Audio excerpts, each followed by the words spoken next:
Hi, my name is Aura, and I'm the host of Collective Mind, and I'm going to do the first reaction to a DID-related video. In this case, it is talking about DID. It's an educational video. It's not a media portrayal of someone with DID, and I'm starting out with Crash Course because I wanted to start out with something that wouldn't be too triggering or too stigmatizing, so hopefully this is neither. The first thing that I want to point out is that they did one video on schizophrenia and dissociative disorders combined, which I don't love because those get compared so often. I'm hoping that they did that in order to point out to people the fact that they're not the same thing and point out the differences because they're very different disorders. So hopefully that's what happens.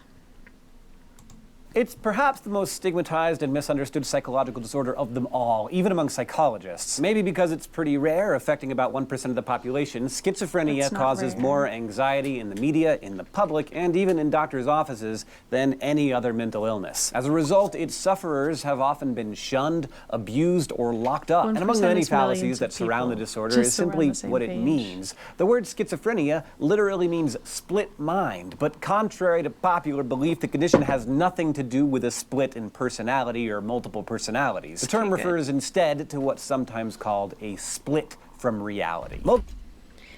That's really important. So they already did clarify the difference there and the confusion, because the fact that schizophrenia means split mind confuses people and makes people think, well, it makes people think multiple personality disorder, not DID, but because people who have that confusion, in my experience at least, are less likely to know the updated term of dissociative identity disorder. So this is a pretty short video covering a lot, so I'm interested to see or remember. I have seen this before, just not in a while, so I'm interested to remember what exactly it is that they cover, because it's covering schizophrenia and a whole category of the DSM-5, because it says dissociative disorders, not just DID. Multiple personality disorder, now known as dissociative identity disorder, is a totally different type of condition, a kind of dissociative disorder. And these two are shrouded in misconceptions, partly because they were the subject of probably the greatest psychological hoax of all time. While many of us can relate on some level to the emotional swings, nervousness, and compulsions that come with mood and anxiety disorders, it can be a lot harder for those without direct experience to relate to the symptoms of schizophrenia and dissociation. Unfortunately, we tend to fear and avoid what we don't understand in each other, whether it's a friend or family member or just some stranger on the bus. But thankfully, part of the psychologist's job is to demystify the things that can happen in our heads, and as is often the case, understanding may be the key to compassion. Okay, that's a good start. I'm happy with the start. I hope they stick with the same. I'm gonna get back to what he's saying in a second, but there was something I almost certainly didn't show. It was a cartoon example of a potential type of delusion talking about schizophrenia, and it was pretty triggering. So on the scale of how triggering it is, we did have something that was up there, and I just wanted to throw that out there. Now Hank's about to make the point that a lot of the media representation is serial killers, which is a really important point. And yeah, while Son of Sam did claim that he was taking orders from his neighbor's dog, that kind of stuff is in the tiny, tiny, tiny minority. Brian Wilson of the Beach Boys and Syd Barrett of Pink Floyd have both suffered psychotic symptoms. And then, of course, there's John Nash, the Nobel Prize-winning American mathematician and subject of the movie A Beautiful Mind. Clearly, schizophrenia is a challenging disorder to live with and one that's hard for outsiders to understand. But maybe even more rare and more elusive are the dissociative disorders. These are disorders of consciousness called dissociative because they're marked by an interruption in conscious awareness. So the DSM-5 lists schizophrenia as more rare than dissociative disorders combined for sure, but more rare even than just DID.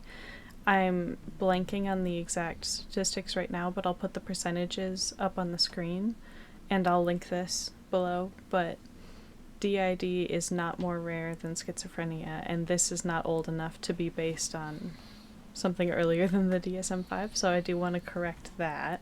Patients can become separated from the thoughts or feelings that they used to have, which can result in a sudden loss of memory or even change in identity. Now, we might all experience minor dissociation at times, like maybe the sense that you're watching yourself from above, as in a movie, or like you're driving home and get so zoned out that suddenly you find yourself in front of Taco Bell thinking, like, how did I get here? Those things would generally fall into the normal range of dissociation, but most of us don't develop different personalities. Dissociative disorders come in several different forms, but the most infamous of the bunch is probably dissociative identity disorder. This has long been known as multiple personality disorder, and yes, it is a thing. It's a rare and flashy disorder in which a person exhibits two or more distinct and alternating identities, and the best known case was that of Shirley Mason, whose story was famously rendered in the 1973 bestseller Sybil, and later in a popular miniseries. The book was...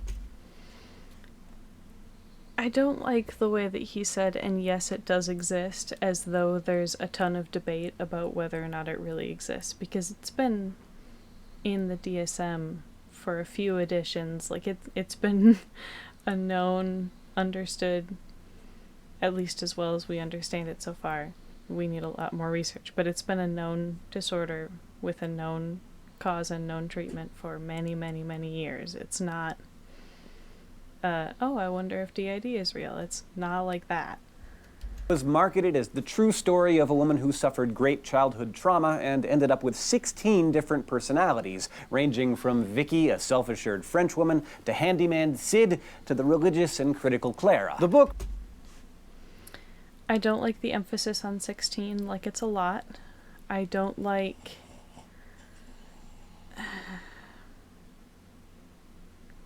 I don't like reducing alters to stereotypes. Like, there are little kind of nitpicky things. 16 is not an enormous, unlikely high amount of alters by any means. We have over 100. That's not high compared to a lot of other people, a lot of other systems.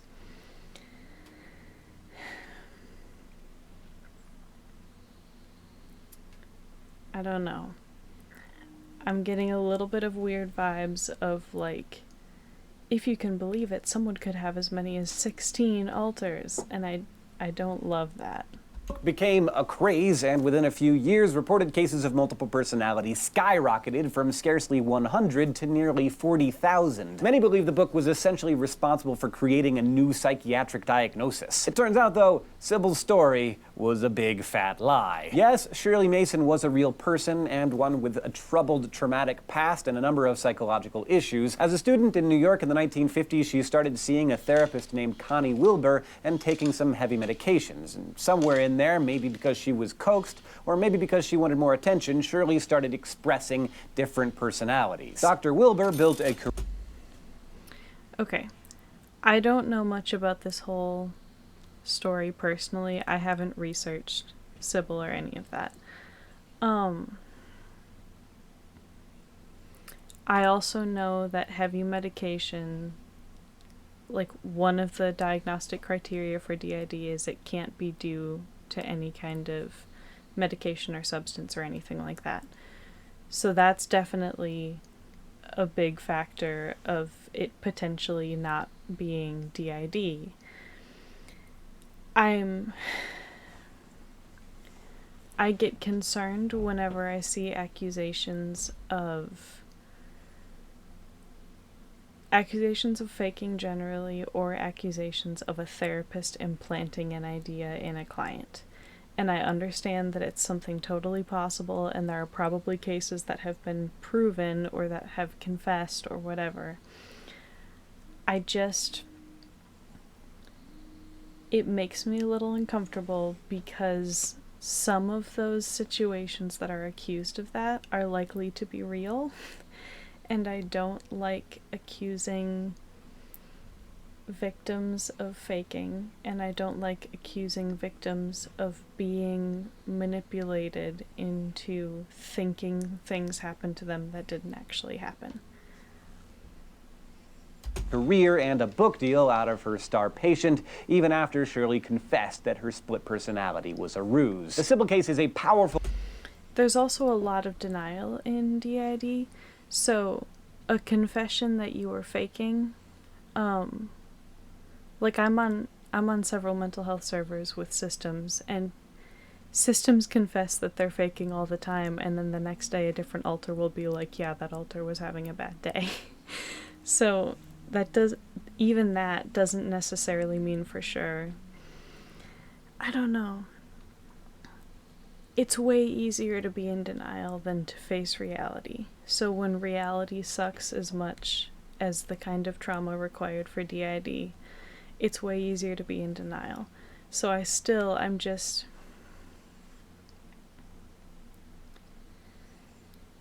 If I were to confess to someone that I thought I was faking my DID, which I regularly feel, as host and as someone who didn't know about the system until just like a year ago, little over a year and a half now.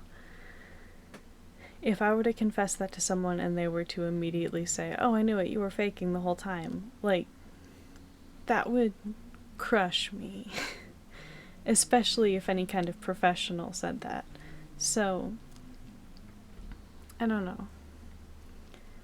I want to be really careful about any kind of fake claiming. Reminder that we really don't understand dissociative disorders very well, or even know if they're always real. Indeed, some people question if dissociative identity disorder is an actual disorder at all. But some studies have shown distinct... Okay. Hi. I'm gonna go ahead and change the picture and everything.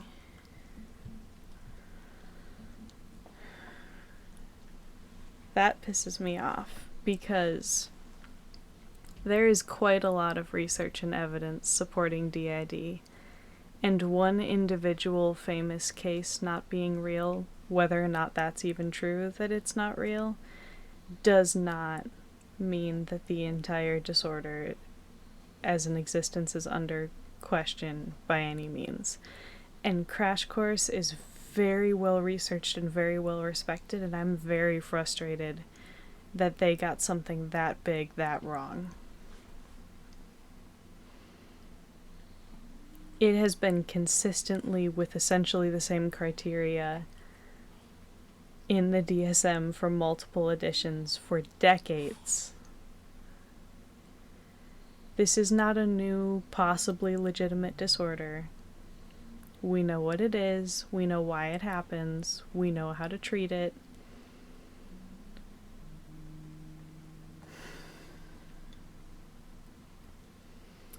Don't tell severely traumatized people that their experiences might not be real.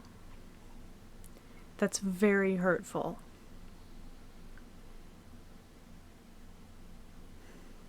Don't tell them that their memories are wrong. Don't tell individual alters who aren't the host or the person with the body's name or whatever. Don't tell any individual alters that they are not real, that they don't exist, that they're a figment of the host's imagination, or that the host is just faking them. Don't do that. We've been through enough. We don't need any more.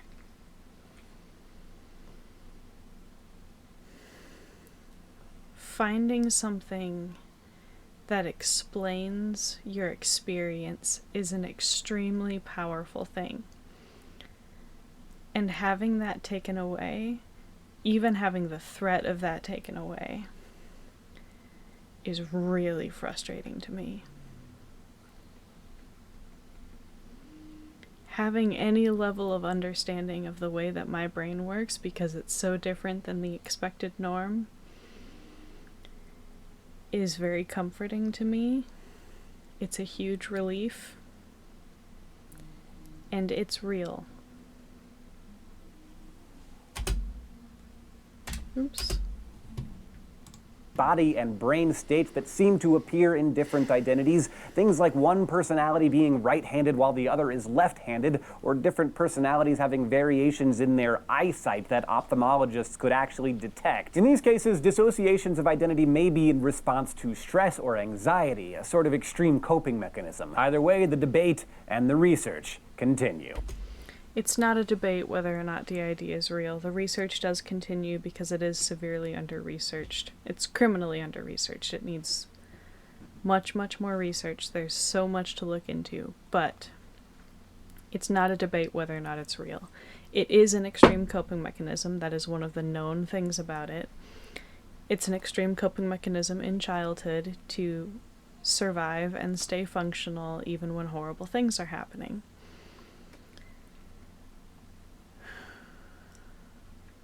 Dissociation generally is also a coping mechanism for stressful situations. It's similar to the concept of shock. If you're in too much physical pain, you go into shock. Dissociation is like that, except it can be just for stress, or you can dissociate when you're in pain too, but like it's a very similar concept as far as like the rationale of why the brain would do that.